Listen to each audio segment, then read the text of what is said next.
സൈഡില്. മതി മതി മതി മതി മതി മതി മതി മതി മതി. അലമ്പാക്കല്ലേ പിള്ളേരെ. ചേച്ചിടാ മുഹൂർത്തത്തിന് സമയമായി. പോയി അച്ഛനമ്മേനെ വിളിച്ചോണ്ടോ. എല്ലാരെയും വിളിച്ചോ.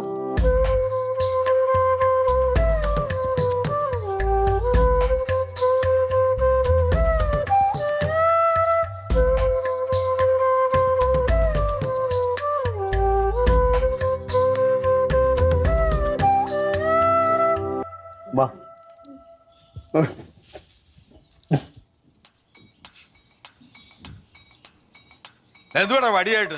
അച്ഛന്റെ വടി മറന്നു വെച്ചിരുന്നു. ഈടാ അവന്റെ ഒരു നാണം കണ്ടില്ലേ? പറ്റത്തില്ല. എല്ലാ ചടങ്ങിനും അതിൻ്റെതായ കാര്യങ്ങളൊക്കെ ഇല്ലേ. ചെക്കനും പെണ്ണും അച്ഛന്റെ അമ്മയുടെയും കാലം കൊണ്ട് അനുഗ്രഹം മേടിക്കണം.